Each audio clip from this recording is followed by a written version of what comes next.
Yeah. Oh man, hey, made in the 1980s. We've been having the pod before the pod, and it's all love. I appreciate it. It's I can't wait for the future. And it ain't even about me, y'all. It's never truly about me. And that's what makes everything so dope. Again, this is made in the 1980s. I am Camp from the port and got my guy back. You know what? I'm just gonna stop saying that he's back. We're just gonna start just introducing him. You know what I'm saying? Yeah, and then that's just gonna be it. He's just gonna introduce himself, and we're just gonna get right into the show. So without further ado, I'm gonna kick it over to my guy, and his name is. It's your boy Wang Dang. Look, Yeah. I could be anywhere in the world, but I'm here with you. Hey, and I appreciate that. I'm here with you. Yeah, man. Hey, listen. I want y'all to know this now so you never get it confused. I was just talking to Wang about his trajectory in his future, and I totally want him to end up in a space where he don't really got time to do this show with me because his shit is ringing off so crazy. So we just gonna dispel myths all the way around the board before we even get started. Hey, listen, if there's ever a week when he's not on the show, just know we've already talked about it. I'm saluting it. Shoot, I'm helping it if I can. All he gotta do is hit me up, and that's just gonna be it. So I can't wait. Y'all wait to see what he got coming up, man. I'm not to put any added pressure on him, but when you see it, Sure. but when you see it, there's no Freeport still out here winning, man. And greatness begots greatness, and I can't wait to see him do some super cool, dope, and great stuff in this space here, as known as content creation now, because it's 2024. It's in the making. It's in the making. Yeah. I'm working off some kicks. It's in the making. Absolutely. So man, this will potentially be my favorite episode because I believe you're going to allow me to get firmly in my rap nerd bag today. So this one, I'm gonna kind of play shotgun a little bit here. I want you to take over. We're just gonna get it right into it. We had a music conversation, and we were like, "Oh wait, this might be a conversation that people need to hear about just hip hop in the 90s." And I can't wait to have this. So start from wherever you want to start from. Well, for one, I can't let you play shotgun on this because right now, today, you're going to be a teacher. Oh man, okay. So today you finna be the teacher. Okay, so man. Look, this is how this conversation even came up. Mm-hmm. I'm born in 1983. I think back in 1992 or 1990. No, probably 1990, 1991 maybe. Mm-hmm. We leave Freeport, where I knew everybody, and majority of people that I knew were black. Mm-hmm.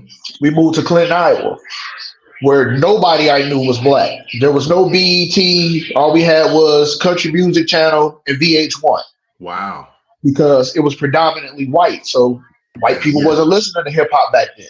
Right, Mad John Cicada playing. Right, so me and my sister, that's how we grew our love for rock music, because it was either that or nothing. Okay. You know, if you love music, you love music, you love music. So we grew a liking for rock music because that was our only option. Yeah. Hey, but real quick, I'm sorry, but to be fair, even though we're about to talk hip hop, I still do think 80s rock is still like the best genre of music, like period. Though I'm not even gonna lie to you, like power ballads, I don't think anything beats power ballads.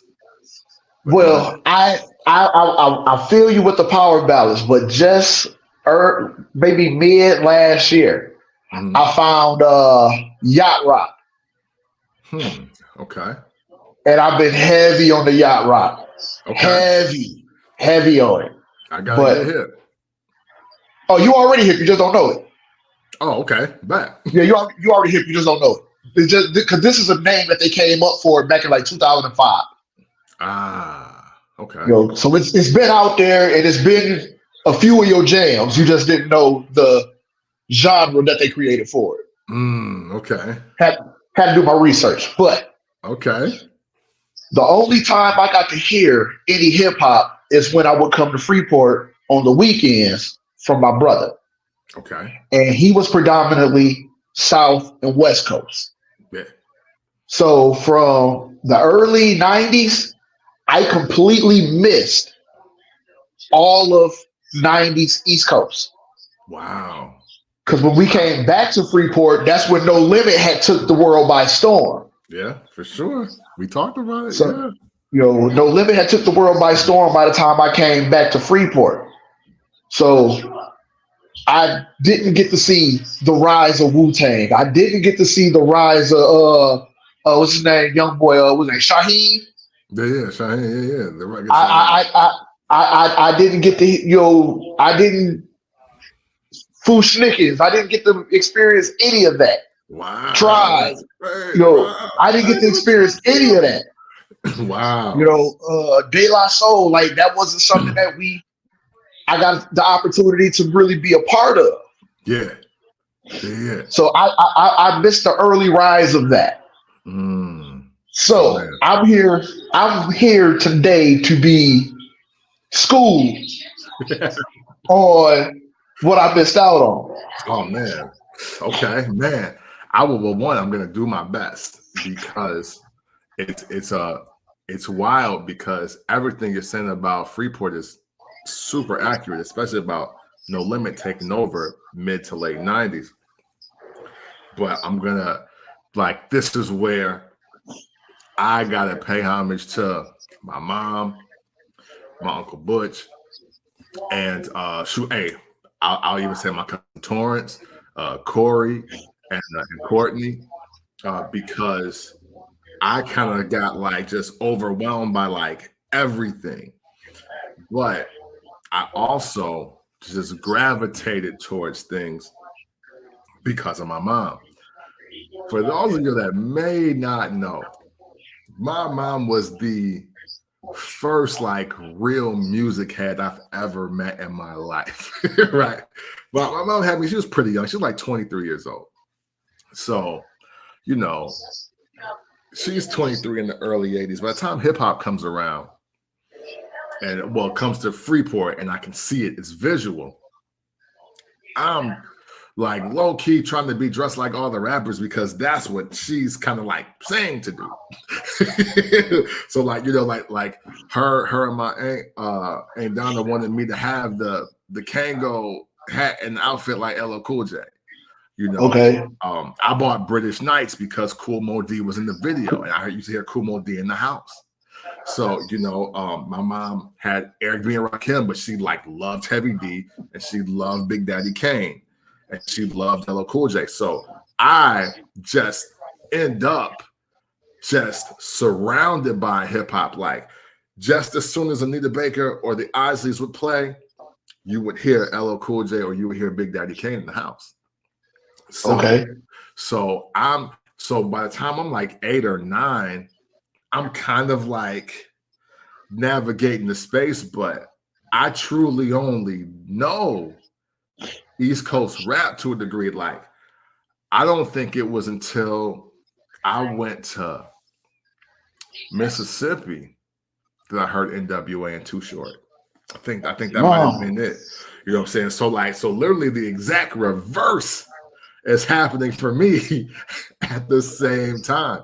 My cousins are on NWA, Ice Cube, and Too Short. You know what I'm saying? But even though my cousin Maurice, rest in peace, Kenneth Maurice Deer, the KMD, Kool Moe Dee, he was still taken from that too, though. So even then, East Coast just rap and East Coast ideology is still kind of taking over. So, and the other thing that I realized as I got older is that my mom was a really big lyric listener, and that's literally where I get it from to this day. When I listen to songs and be yo, I mean the beat went all right. He was it was all right, but what he's saying on it was hard though. I get that from my mom, which is like, Okay. yeah, you ain't hear what LL said on that. I was just like, what?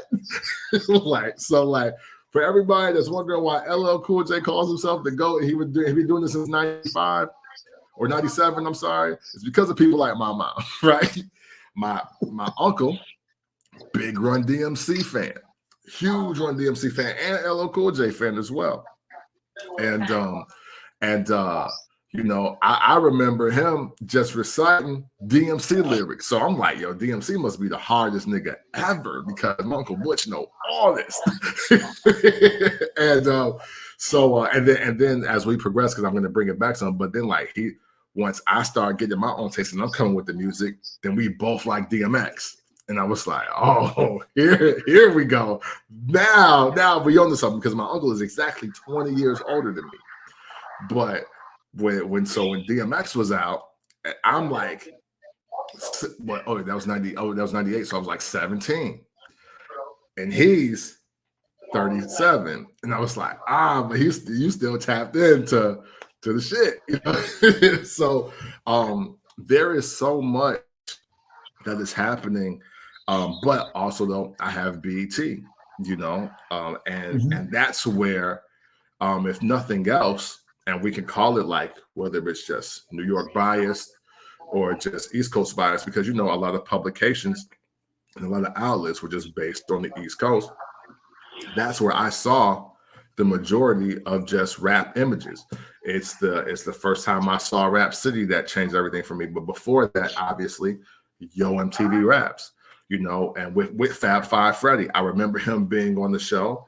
And then they would just cut into different videos. And yeah, they would play different like West Coast videos. Like you could see like a Tone Loc, or you could see, you know, like Young MC or something like that. But primarily, you're seeing Gangstar, you're seeing LL, you're seeing Kane, you're seeing Heavy D, and all those. And then Ed Lover and Dr. Dre come to the show. And then it has this whole other element of comedy, and they're from New York, so they have different relationships, but they are like going to the West Coast to meet Eazy-E and NWA and do interviews and all that. But they're primarily on the East Coast, which is always surreal for me because like now I work for Ed, like as a producer, and it was like, oh shoot, like yo, when I was like 9, I was like watching you on TV until the show went off. I was like, and now I produce your podcast. Like, so it's so even that for me is surreal. I was like, yo, I got to be the most East Coast Midwest kid like ever in life, because look how it ends up for me. I end up buying all this East Coast music, watching these rap TV shows, and I end up working for one of the guys and I end up meeting Big Tigger like last year for the first time officially, and it becomes surreal then. But I will say though, because you know Freeport is Freeport and it's not really much for you to get into, I had to get a lot of it from MTV, BET, most specifically BET. But I'll tell you this, I didn't know I was listening to East or West Coast music or South music.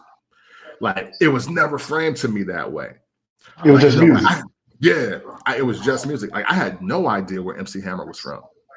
I had no idea where Vanilla Ice is from, even though he said it in the rap. I had no idea where Criss Cross is from, and that's where it started. For me, is like as far as like listening. Cause like I had the Big Daddy Kane's, Kool Moe Deep, L Cool J, Heavy D, Chub Rock. Yeah. But it was all due to, at those times, I was here in Freeport, and we had, like you said, we had a BET. Yeah. To where I had access to this stuff. And I don't know for sure when it happened or what was going on at the time. But I guess I kind of give you a timestamp. I didn't experience Wu-Tang until Triumph. Wow. So you missed the whole first album. I missed the entire first album. Wow. I missed the entire. I did not experience Wu-Tang until Tryout, and then because I was such a newbie to East Coast rap, I fell victim to the fact of not listening to it because it was always going over my head. Okay. That shit was a class in itself. Yeah. You know, because you got to be in tune. Yeah. No, for You sure. know, the slang in the Midwest versus stuff they were saying over there, and versus stuff that I was used to, being that my brother always, you know, gravitated towards West Coast music or South music. The slang was different. Yeah. The fuck is these niggas talking about? Yeah. Like, and not until I got older, just because we're talking about Tryon, not until I got older, like in my 20s, did I realize how hard Deck went. Pause. I was a grown man. Yeah. When I listened to the beginning of Triumph, it was just like, oh shit. This nigga said this in the 90s? The fuck? Yeah, yeah. Like, so but like that's kind of what really made me want to ask the question, like, what the fuck did I miss? Man, so I'm gonna say something that's so important, and this is why. If you are of a certain age and you argue for the 80s or 90s, I just won't combat you, because much like you, even though I'm in it, I don't realize a lot of the things being said at the time, right? You bring up Wu-Tang, and I got y'all my man JJ. My man J-Dub is the reason why we all got put on the Wu-Tang, as far as like our little crew, me, Coffee, Keith, Kev, like all of us. And I don't even know how he found it. Like he was just like, yo, he was like, this dude Method Man is crazy. Like he was like, man, he cold as hell. He was like, y'all gotta hear this Wu-Tang. I was like, where did you even get this from? and maybe, just maybe, it was because I think him and Seneca were cool then, because they had just moved to Freeport. So I don't know if he knew this before he got there, or if like they were just like clicked up and was like, yo, no, have y'all heard this? This Enter the 36 Chambers? Like, but when you sit and listen, it's like, for me, I'm all about the visual, right? So visual first for me. So when I see a bunch of dudes with hoodies and masks and a dude running in the snow with a machete, I'm intrigued. Like, that's all. Like, oh, yo, hey, yo, he's running through the streets in the snow with a machete. What's happening here? Like, I gotta see this. I've only seen this on Friday the 13th. Like, who is dude really Jason Voorhees? I have no idea Jason Voorhees was hopping out of a cab with a machete, right? But then it's the production value, right? And so now, like, even though maybe somebody that just doesn't just appreciate like just different sonics, it comes across as noise. But I'll never forget the first time I saw the Cream video, and it was like,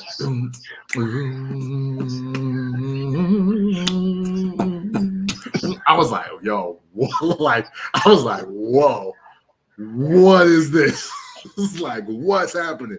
And it was just like, I was like, man, I'm just intrigued by everything that's like visually like just stimulating.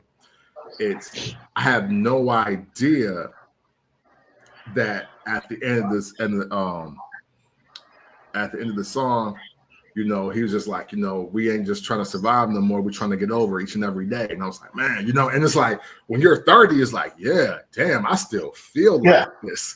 You know what I'm saying? Hey, and even just how, like, even though I'm thoroughly entertained, Raekwon is talking about how poor he is. And like, and how like, yo, I need to, like, I'm going to start selling drugs just so I can survive in this area because cash is ruling everything around me. And it's like, and I don't have any. He was like, I'm tired of wearing the same damn sweater. Like, so I'm gonna get with these dudes that like they with whatever, they will murder somebody tonight. It doesn't matter. But we coming up. And it's just like, wow. At 12, I don't know that. Like, I don't know that. Like, I'm sitting here like I'm totally lost. It don't even, and I'm memorizing the words, truly not knowing what they mean until I'm like 18 or 19. So like, even as I'm hearing Enter the 36 Chambers in real time in like 93, 94, it doesn't really hit what they're saying to like 98 or 99. Yeah. I'll tell you this, and people would never believe it now, but I used to hate like Nas's music at first because the video for The World Is Yours wasn't appealing. But I was like, yo, I just don't get it. Like, why is everything in black and white? I was like, I don't want to see this nigga in the tub. Like, what is this? Like, I don't get it. You know? You know? I was like, it didn't make sense to me. I recognized Pete Rock playing the piano. I was like, man, that's kind of cool. And I was like, yeah. But and then to this day, I don't know how I got a hold of it.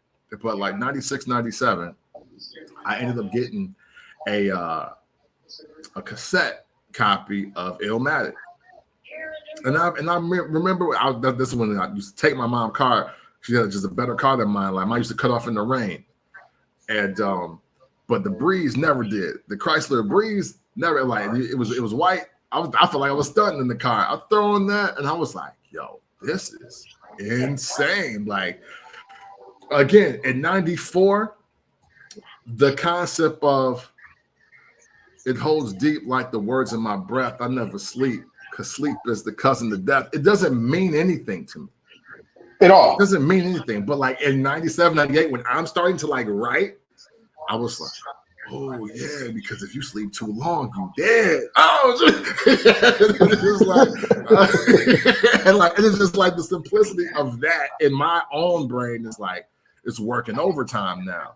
So yeah, man, I like, you know what? I'm not even gonna sit here and cap like, and there's so many lyrics I can go through, including Tribe. I had no idea what I was listening to. And we'll get to that, but I don't want to talk too much without letting you rock out. But yeah, to say that I definitely knew from like 92 to 95, half of the things being said, I'd be totally lying to you. It literally took us damn near graduating high school for me to truly get what was happening at that time. Okay, so I get that because you was a visual person, I was a listening person, but my thing was if the beat doesn't catch my attention,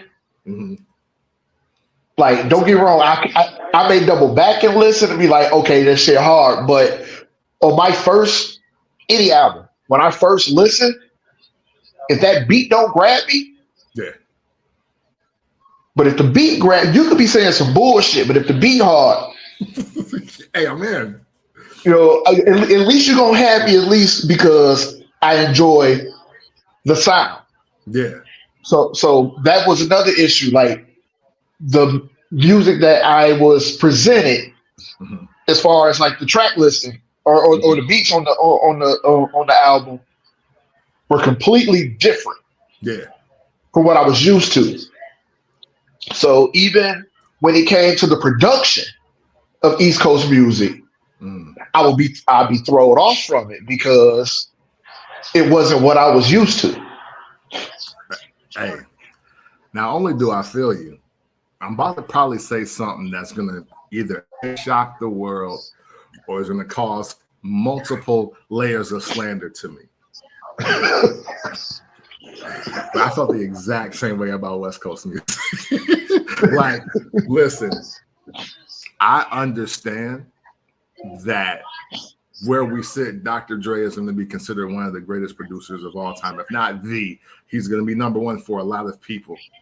And I literally don't have him or other like West Coast producers in my top like 10, maybe not even 20 for a lot of them. Because sounds, right? I'm so impressed by sounds and visuals, but like I just remember hearing like police sirens and yelling and like whistles. Like I hate the West Coast whistle. like that.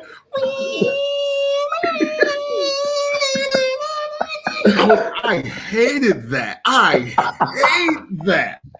I was like, what is this track? And I was like, yo, this sucks. Who is this? I loved it. I fucking loved it.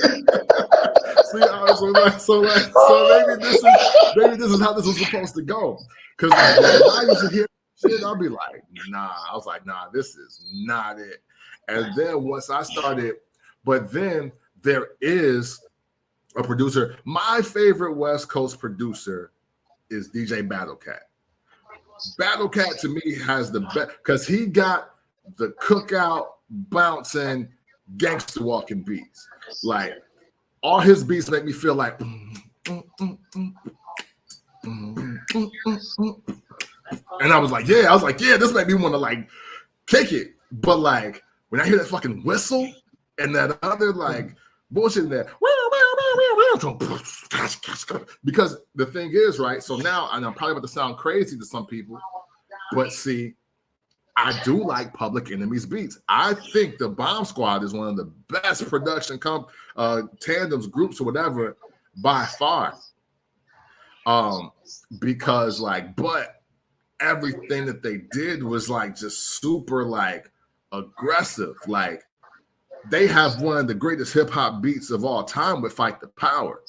Like even just by the way it comes on, and I know a lot of like early NWA and early Cube music was like influenced by that. But what they tried to do to make it different turned me completely off. Like I didn't like a gang of that stuff. So now, right? But on the flip side, again, because I don't know who from where, I love MC Hammer's music. Right? Like I don't know how people are expecting us to feel like right now, but MC Hammer was hard as hell to me. Like I said the last time we talked, MC Hammer was my introduction. He was the person that I was just like, oh shit, yeah. Like, but it was for, like I said, he's rapping. And no pun intended, he was a dance machine. Yeah. I wanted to do every dance MC Hammer did because I got to a point where, like I said, musically, I idolized him. I growing up, and here it is, all the dance moves that come out. I know how to do them all, and I'm do them all. And probably wasn't nobody locally that could outdance me when I was young. Yeah. Yeah, MC Hammer was goated. Yeah, for sure. Until he put the Speedo on. Hey. Kind of fell back when he put on the Speedo. Hey, listen, I ain't gonna front. I did not want to see him dancing in the Speedo. But the unspeedo version. Yeah. Oh, I was all in. Yeah. Hey, listen. I challenge everybody because it came on randomly in the car I think like the week of New Year's Eve, closing out the year. Listen to Hammer rapping on Pumps in the Bump though. like yo, he get off. His flow is crazy. Hammer had bars. The flow was insane. His cadence was dope as hell. Yeah. You can't, like, man, miss me with that MC Hammer hate, man. Yeah. Miss me with the MC Hammer hate. Because everybody liked Hammer. Miss me with the Hammer hate, man. Yeah, hey, I'm so glad you said that, because everything I want to say two things about MC Hammer, because we're talking hip hop, man. This is the one West Coast. Hey, listen, as far as me loving West Coast rap, it starts with MC Hammer. I know y'all want it to be NWA or Too Short or DJ Quick so bad. I know y'all do, but no, it starts with MC Hammer, and that's where we're gonna stay. Like, I'm sorry, like everybody. but it starts with MC Hammer for me. I had no idea he was from Oakland, even though he was wearing the Oakland A's hat. But hey, I was like, he just wearing the hat. I don't know. Had a whole song telling you, do you know about my city? Yeah. The city of Oak. Yeah. And me. He was telling you. Yeah, I'm so turned up dancing to it. I don't even realize it. But, you don't even know.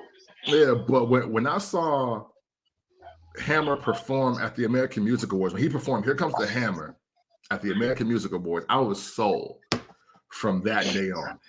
That's the performance when there was like 150 of them up there? Yep. And he had like the it's not a hologram, but like the light up outline, and it was doing the dances with him. and he was just going crazy. I was like, yo, we had it on VHS. I watched that performance like 30 times the next day after it came out. I was like, yo, MC Hammer is insane. And you know what? After that, I just remember like the Please Hammer Don't Hurt Him album playing in the house. And I look at those moments and I look at rap today, right? And man, I'm so glad that MC Hammer, unfortunately, I'm so glad that he didn't cop out for the check for Hip Hop 50, because in real time, a lot of people that really should never have shit on Hammer did. And now, but he still is the blueprint for the rap superstar. Like, because now, what do everybody want to do, Wang? They want to perform at the award shows. They want to put their people on out the hood. They want 100 niggas on stage. And except Hammer was paying all his people. Y'all people just along for the ride with guns and knives. That's all they there for. Like, y'all want Pepsi deals. You want to be, I hope you don't want to be at Taco Hell, but it is what it is. But you want to be on soundtracks. You want to be in movies. Like, you know what I'm saying? Like y'all want to do all this shit. And in the late 80s into the early to mid 90s, Hammer did all of that. And y'all called him a sellout. And y'all was saying he was doing more than hip hop. And you was trying so hard to make sure that he didn't win, like on every aspect. But now look at you. Look at all of you. You literally want to be MC Hammer. And you want to be MC Hammer. Yeah, and that's the part that sucks. And the thing is, you know, I don't know, and maybe my mom was just cognizant of, because she's the lyric listener, and maybe that is why I hear MC Hammer in the house before I hear NWA. You know what I'm saying? Because I don't have no business at 8 or 9 years old hearing about She Swallowed It.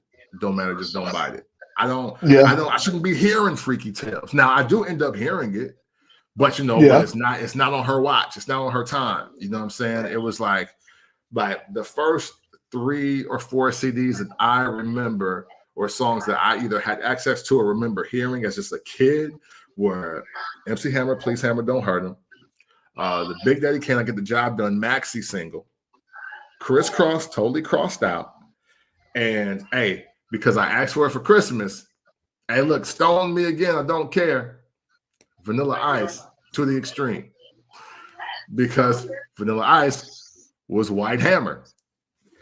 Again. Hey, but okay, not to cut you off, but I don't want to lose this Vanilla Ice joint. Yeah. And maybe this was a Midwest thing. How the rest of the world shunned Vanilla Ice for being a white rapper. What I recall, the Midwest fucked with Vanilla Ice because he was a white rapper. Hey, listen. We did not hate on Ice Baby. We rocked with Ice Baby. Listen, that's what I thought. I didn't like when he got, again, the American Music Awards. When Vanilla Ice got booed at the American Music Awards, I was totally in disbelief. I was like, wow, what's happening? Like, we don't like this. Like, we don't like what's happening. I didn't really get it, but again, I'm a child, so I didn't understand the look of cultural appropriation, right? Because, you know, looking back, that it kind of is what it is, but at the same time, though, Hammer and Vanilla Ice were on the road together. So, Right. and they both selling 10 million. So I don't like, they kind of catering to the same audience, which I mean, hey, at the end of the day, it's really kids. You know what I'm saying? So like, Yeah. I'm sorry if, you know, that took away from Grandmaster Flash and the Furious Five. But then again, by the late 80s, I don't know who they are. Right. Because nobody even around me is talking about the message. Nobody around me is really playing Rapper's Delight. I have to go find it for myself. Yes. And yeah, and like I never remember going to school and people like, oh, Vanilla Ice sucks or MC Hammer's trash. I've never heard that. Like they was super lit from where it was. Hey, when we were like in like grade school, like second, third, fourth grade, it was Vanilla Ice, MC Hammer, and the Boys. Like that's what I remember ringing off. Yes. You couldn't tell me Down My Heart was on a classic, bro. Down My Heart was definitely a classic. hey, for real. Like I said, maybe it was a Midwest thing. Yeah. Maybe it was a Midwest thing, but we fucked with Vanilla. And like I said, I wouldn't. Anybody that grew up with us, if they say, "Man, I wouldn't listen to that shit," you lying. Yeah, you gotta be lying. Because you fucking lying. It wasn't until the TV show. It wasn't until he got the nomination and people started booing, and then like Heavy D dissed them. And I was like, oh wow. I was like, man, people really don't look. And I think my mom said something like, "Yo, you're about to cry." I was like, "But why they booing Vanilla Ice? I don't get it." I didn't know. I didn't know Heavy D dissed it. Yo, hey, so check it out. I'll never forget this moment. So like I think it was like best rap song because it's him and I think it's like Vanilla Ice. I want to say it's like I think it's MC Brains and and was I don't think I know MC Brain was Uchi Coochie La La La. I know that, but okay. But he was also, but I don't. But it's either him or another dude that was the "Oh boy, I love you so, never ever want to let you." The knocking the boots song, not the H Town joint, but whatever that one is. So they started booing, and then Heavy D he go for the envelope, and he was like, "And the winner is Vanilla." I don't think so. Not here, not tonight. And wow. Whoever the winner is, and I was like, "Oh man!" I was like, "I was like, it's real." I was like, "Wow!" Yeah, I had no idea. I mean, hey, again, rest in peace to Legend Heavy, because I love Heavy D. Like, it took. Hey, listen, for a lot of respects, and maybe this is his beef. Heavy D was kind of like Hammer and Vanilla Ice to me as well. Yes. So I'm thinking like, he was the big guy. He was the big guy with the dance moves. Yeah. So like, I mean, 200, almost 300 pounds, and he moving with 120, 130 pound dudes. Yeah. Doing a whole set. That was unheard of. Killing it. He was one of the first. He was one of the first people, other than Kool Moe Dee, to kind of introduce the double time rap. Yeah. But he was a big dude. You ain't supposed to have that type of wig. You're fat. right. Hey, everything was going crazy. You are an anomaly. You are a unicorn, brother. Yeah. So, but like you said, for you not to like Vanilla Ice, you're other than Vanilla Ice being white, you're the same person. Yeah, man. Hey, and you know, but you know what? As we are adults looking back at it, I can see Heavy D being like, "Yo, I'm literally doing what he doing, and I'm not selling nearly as many records as he is."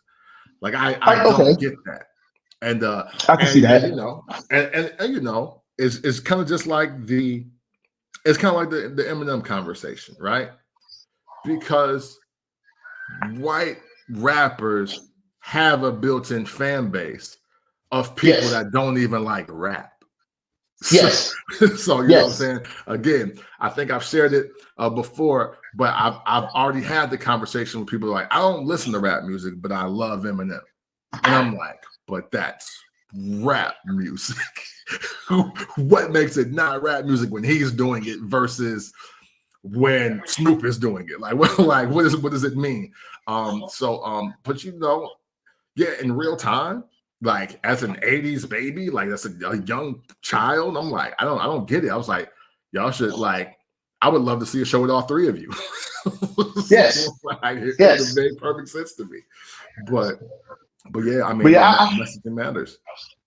But yeah, I can see that being an issue for Heavy D though. Like when you said it like that, I can see that. But that also can be this because we brought up Eminem. Should Redman be feeling the same way? Because Eminem pretty much stole that man's whole everything. Listen, Eminem, Redman shouldn't be mad because at least Eminem pays the right amount of respect and homage. True. There's not too many years that have went by where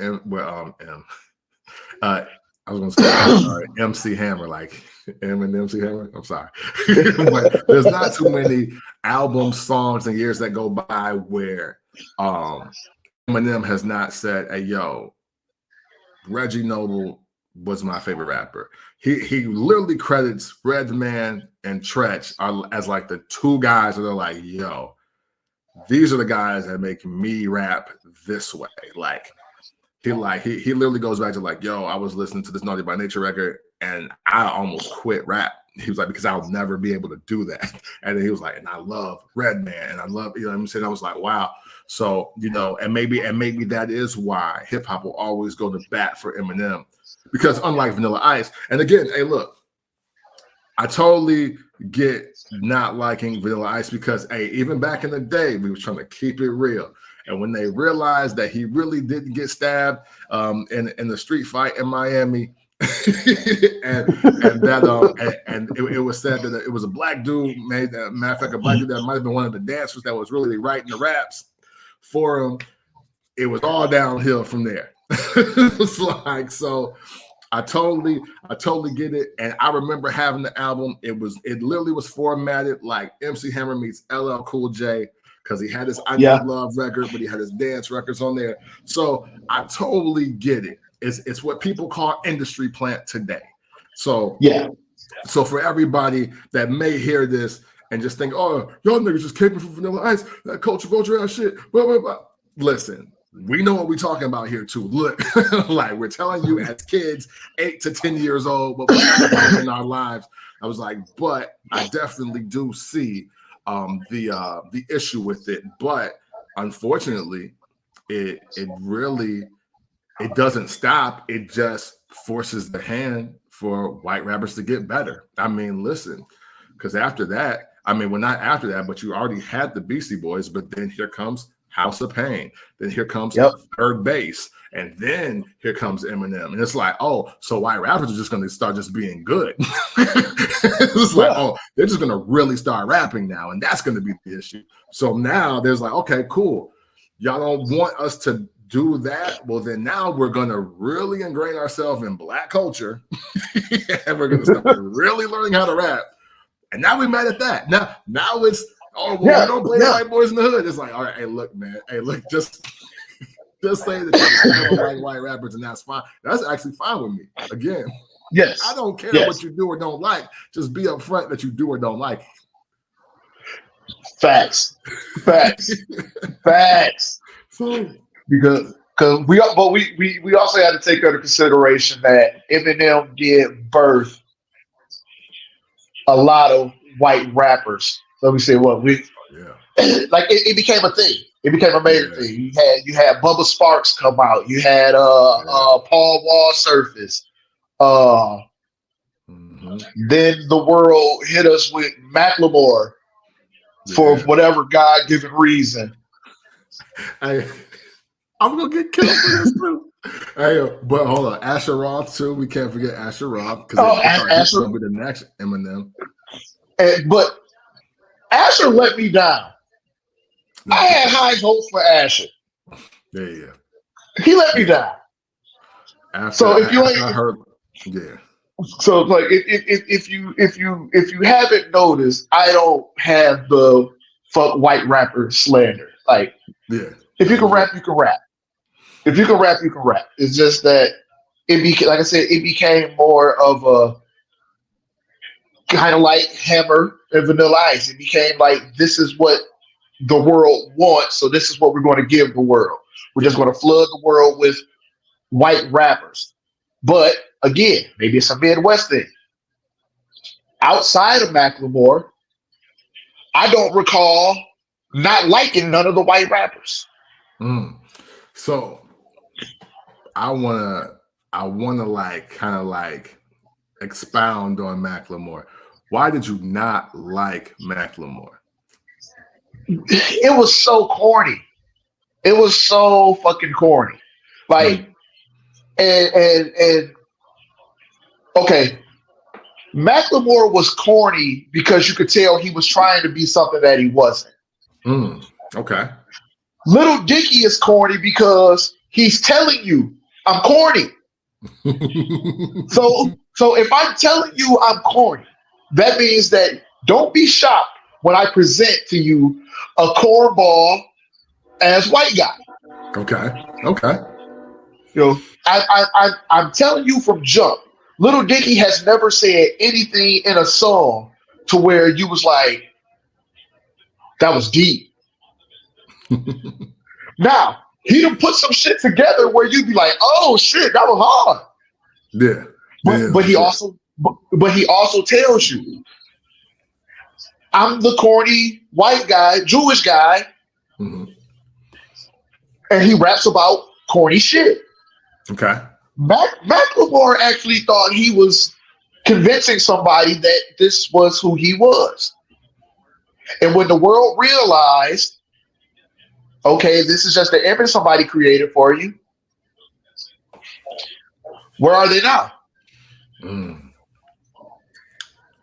I want to say some things about Macklemore that's going to contradict what you're saying. Okay.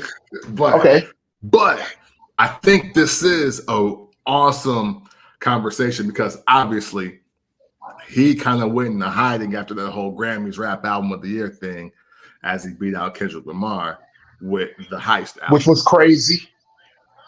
And I'm not even a Kendrick fan like that, but that was crazy. Stone me now. All y'all hate me now, right? All y'all hate me now. Because what I do realize is that I'm one of the few Black people that actually listened to the Heist album, the Macklemore Ryan Lewis album. I did listen to it. This was when I was heavy into just, I want to know every new rapper that's out. And when I seen Macklemore along with MGK on the 2012 freshman list, because I think Don Tripp, Hobson, Danny Brown, I think even French Montana, like Kid Ink, there's a bunch of them that were on that list. And I was like, who are these men? Let me see what's happening. And I remember one of the first songs I seen from Macklemore was like the song about just, I think, buying like the first pair of Jordans and how high he could jump. And I was like, oh, this is stupid. I was like, oh, this is dumb. Tell us how you really feel. All right. And but then I started like getting into his story some more, and I was like, oh, okay, so he's from Seattle. I was like, okay, so that's why he did that. Like, that's why he's rapping like this, because the only white people the world knows from Seattle is Nirvana. Like, you only know Nirvana and Sir Mix-a-Lot. That's all we really know. Because Gary Payton and Sean Kemp went from Seattle, they just played for the Sonics, right? Right. I'll say this. Look, for everything that the Grammys represents, it was totally logical for the Heist to beat Good Kid, Mad City. It's totally logical. Now, I say that because people are angry, but the Heist had 4 of the biggest records of that year on the album. This is true. And the actual I just didn't like none of that shit. What? I said it's true, but I just didn't like none of that shit. Yeah, it's personal. It's personal. Yeah, and listen, and let me be the first to say that Thrift Shop, Same Love, and damn Can't Hold Us have never rang off in my car randomly. So like, like y'all want to talk about nobody plays Eminem in the hood? Nobody's playing Macklemore like singles in the hood, right?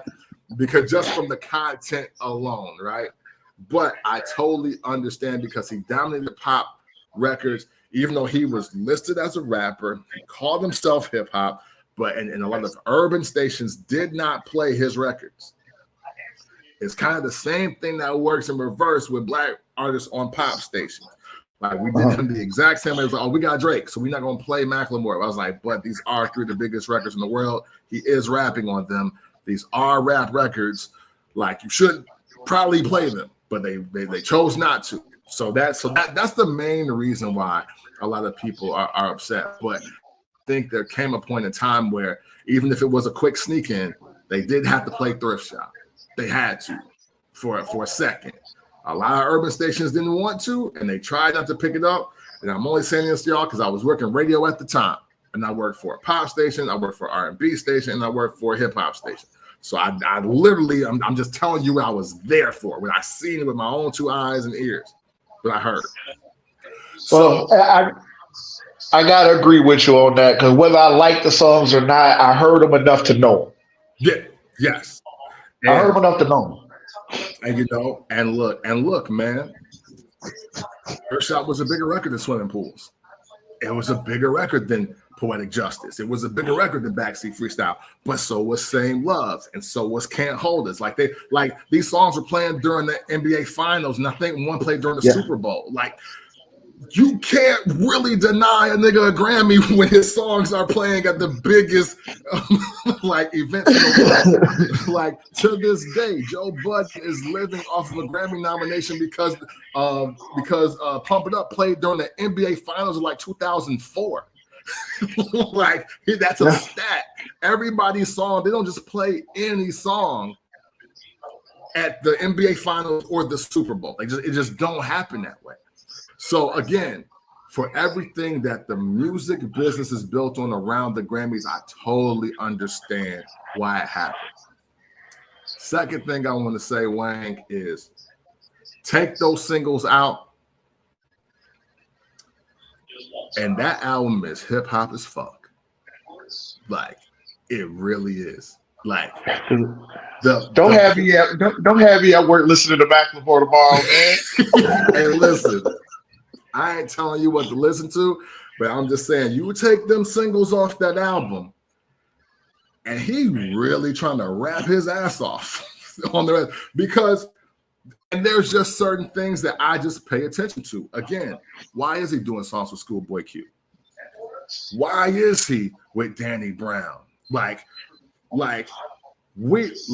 people treated Macklemore like he was like in his own world doing his own thing, but no, he at the festivals with the rest of the niggas and he rapping like that was his story. Like we can't be mad at him and Trinidad James for the same reason because they're literally not the same. You did what I'm saying? Like All Gold Everything in retrospect was a fluke. Like Macklemore had a couple joints that wasn't singles. And then on the second album, and I think no, not even think. I saw the clip, I saw the excerpt for the interview myself. Big Daddy Kane was bigging him up. And along, I think, like Cool G Rap and somebody else, because he had all the hip hop pioneers in one of his videos. Talking about like these are the people that inspired him, like with his flow and shit like that. And I was like, oh wow. And then and I believe it was Kane. He was like, man, you know, I don't have a problem with Macklemore because out of all the new crop that y'all praise or whatever, he's the only one that's really reaching back to even just get some game or conversation or put us in a video or do anything with us. Like all these new cats that y'all so in love with, we ain't heard from them yet. And it didn't come from a bitter standpoint. It was just like, yo, we really gotta watch who we trying to kick out of hip hop because this white boy actually love this shit. So that's why it's like, look, I am never here in the mindset to tell people how to feel about Macklemore and Ryan Lewis. I'm not here to do that. But I always love to come from the perspective of, hey, look, I heard the album and I feel this way about it. And I watched him move and I saw this or that. You know what I'm saying? And if it's one thing that the 2010s got wrong as far as hip hop is concerned, it's the overwhelming slander that Macklemore got because he won that Grammy, and we felt he shouldn't have. And the thing is about that. On top of that, though, now we'll go and we'll say things like, "Oh, but that record was way bigger than this. How did not win the Grammy? Yeah. How did not win? Like not now, but now that's the argument, right? Yeah. But then at the same time, we mad when Cardi B wins some shit. She had the biggest album of 2017. I'm sorry. Did I like Daytona by Pusha T more? Did I like Nipsey Hussle's Victory Lap more? Yes. But Cardi B's Invasion of Privacy was the album of that year. Like there was nothing bigger than that. It was nothing bigger than that. I understand everything that's hip hop purist about whatever you're trying to say. But when you hear a song every damn where, to where even when the bad bitches and the square niggas know it, that's the one. That's the one. I can't argue. At all. You know, but yeah, like I said, it's personal for me. Because like I said, I'm not even a diehard Kendrick fan. Yeah, same. Like I can honestly say that I've listened to Good Kid, Mad City. It was a nice piece of work. Mm-hmm. I listened to Pimp a Butterfly. I haven't listened to it since it came out. You know, like Kendrick doesn't he doesn't do it for me, and that's personal. But like I said, it's personal. Kendrick should have won. That even though everything that you said is 100% right, you have not lied about anything that you said. You have not lied about one thing. But a hill I'm gonna stand on. Hey, I love it though. Hey, but see, I love it though because hey, and this is why I do it because. And the thing is, I listened to the album before the Grammys even happened because when he was nominated, I was like, oh damn, I've been sleeping, I guess. I was like, let me see what's up because he didn't get album of the year. They had him for rap album of the year, and then like once I seen it, I was like, yo, this album is actually dope. I was like, look, I've skipped these singles because I've heard them too many times to care. I was like, yeah, what's this album? Like, this ain't bad. Like, this is actually kind of dope. I was like, I know. I was like, and even as I was listening to it, I was like, I know niggas don't want to hear this. I was like, I don't want to hear this. I was like, but this album is dope. I was like, this album is actually pretty dope. And you know, and then like, you know, but the thing is though, again, well, I always understand it because the one thing that we do have control over is hip hop, even if the award shows are a different thing. It's just that, you know, Macklemore for the core demo of hip hop rap music, it is black people, and he didn't reach us like Eminem did. You know what I'm saying? Yeah. Like, you know what I'm saying? But I mean, I think a lot of that is black cosign. I think if any other producer than Dr. Dre has Eminem, I don't think we look at him the same.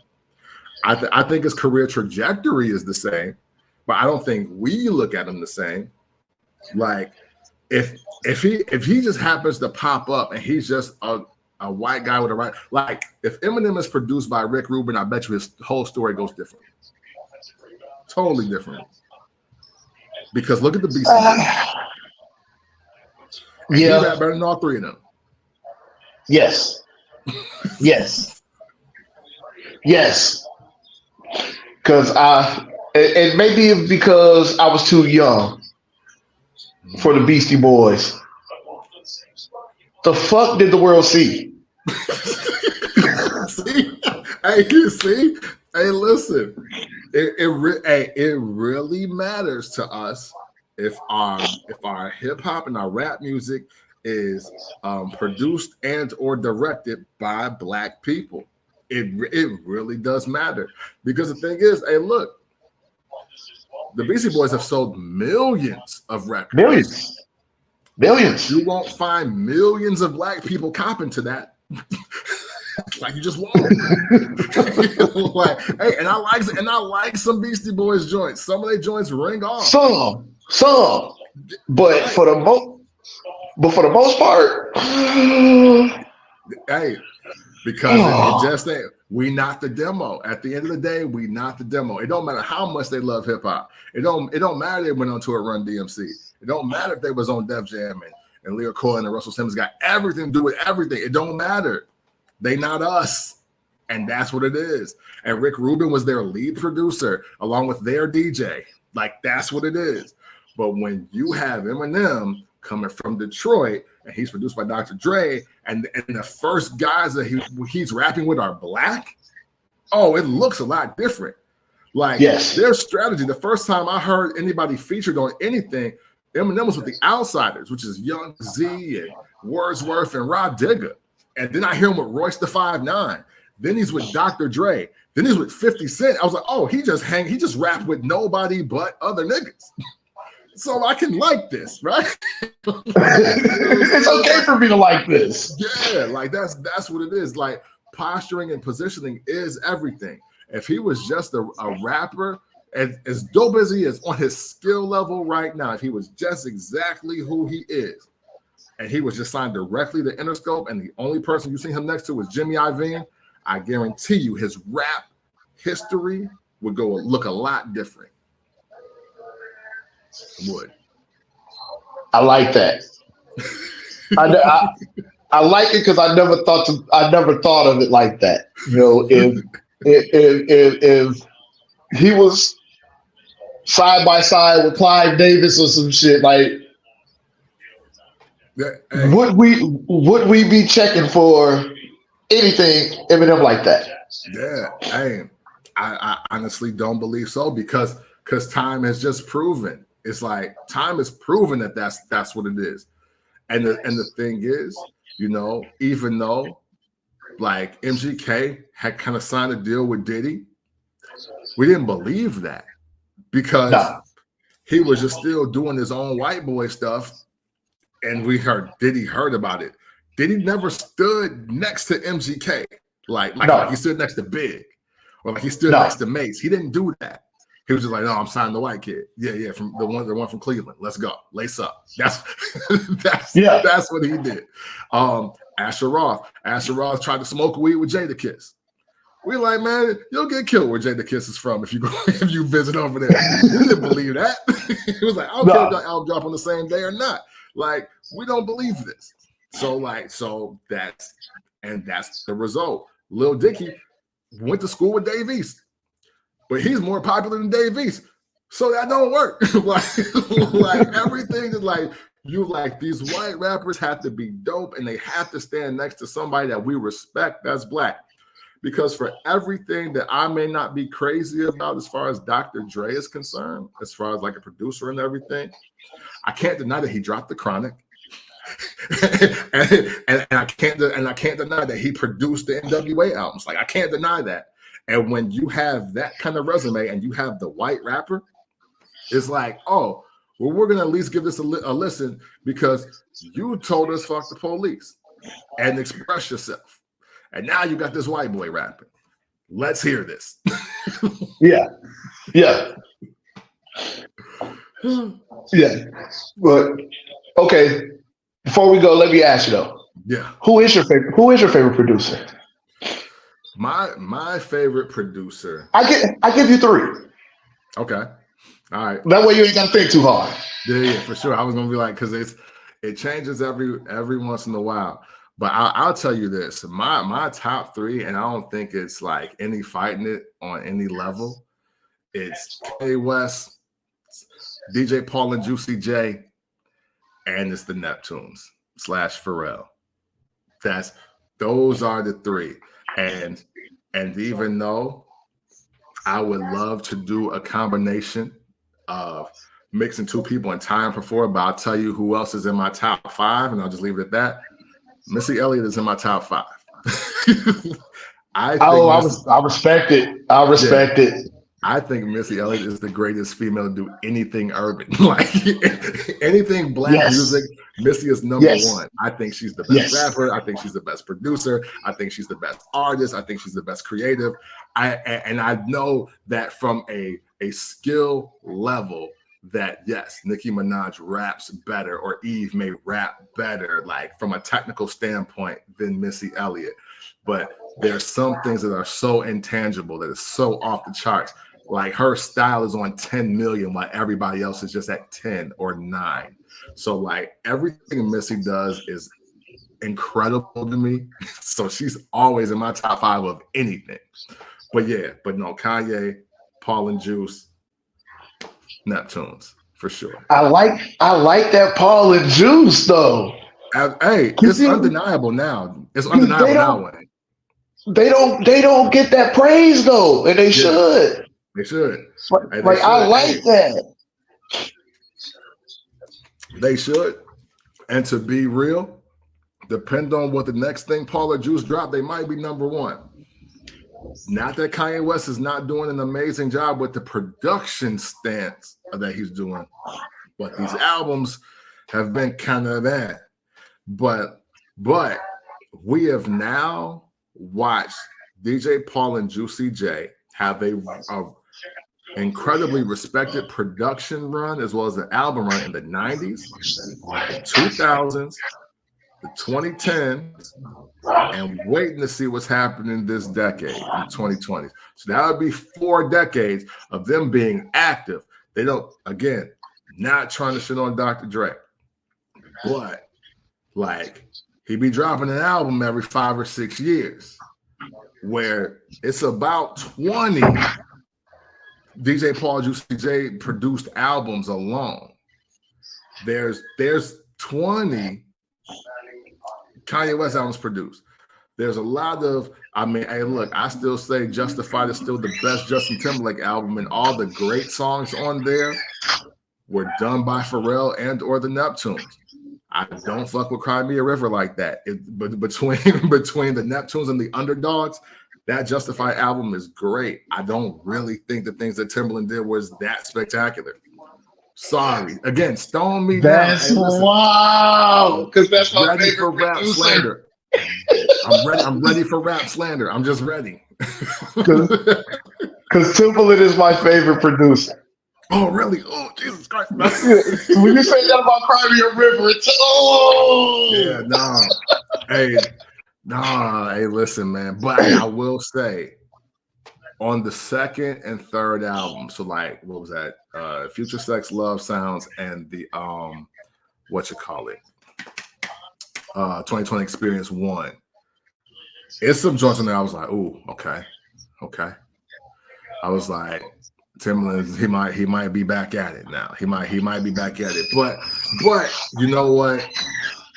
This is, again, I split Missy and Timberland up because that's what I do. But really, the other person who honestly should, I gotta mention them because I got 5 for sure. I can't not mention Q-Tip with outside of my top 5 producers, because the first rap album I ever bought, I'm actually wearing one of the shirts that represented a Tribe Called Quest, Midnight Marauders. I bought it with my paper route money from the Journal Standard and the Wednesday Advertiser. That's how I bought the album at Walmart.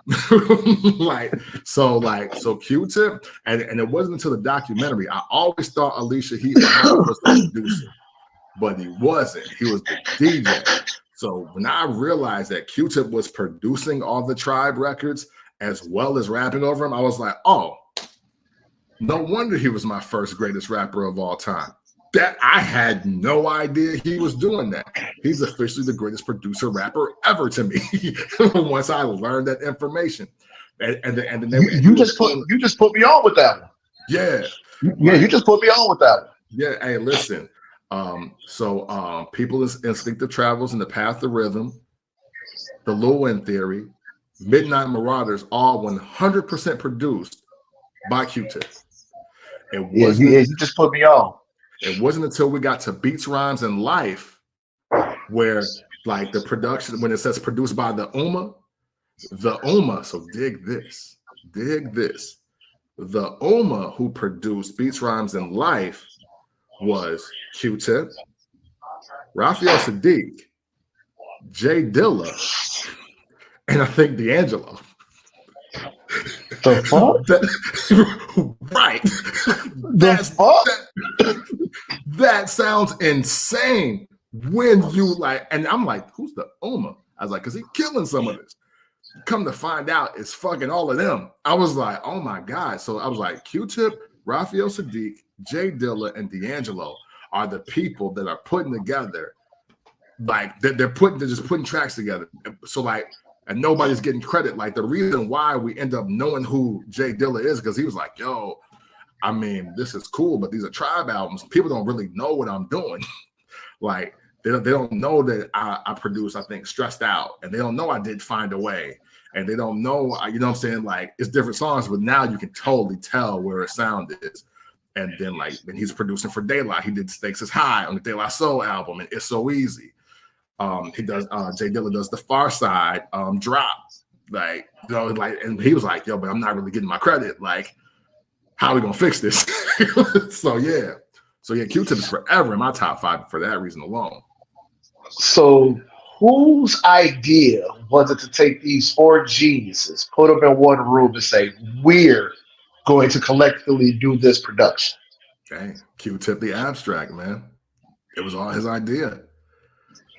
That is fucking amazing. Yeah.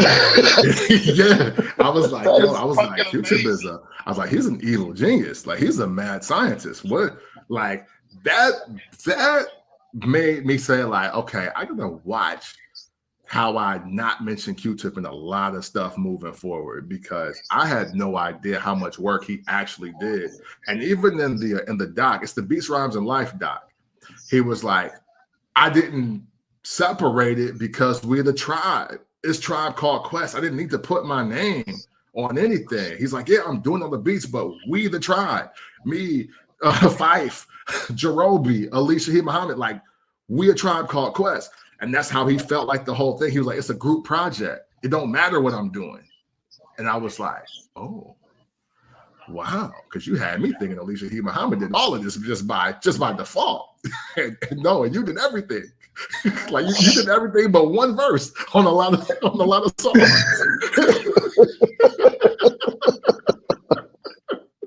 I'm like, yo, you're the greatest. Like you're the greatest, bro. Hey, if you gonna piggyback on somebody, somebody that's saying, hey, I'm just going to take, hey, I'm gonna do this, and this, and all I need you to do is this, but you reap all the benefits. Right? Yeah, right. I was like, oh, let's roll.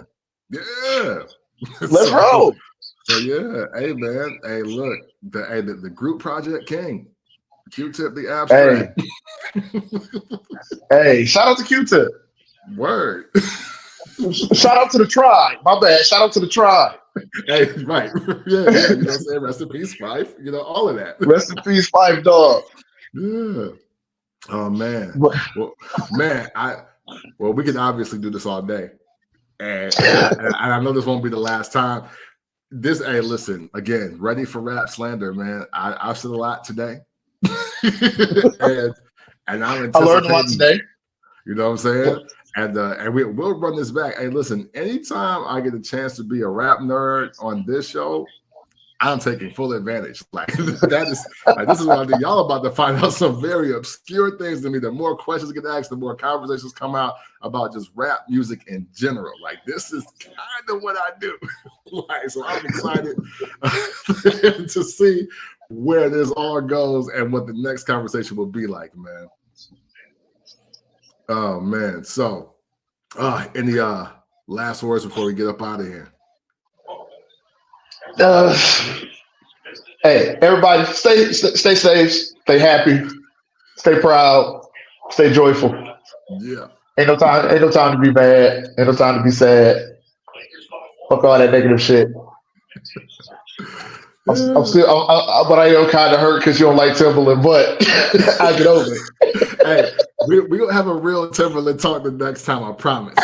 I'll explain it all. I'll explain it all. And I got a feeling.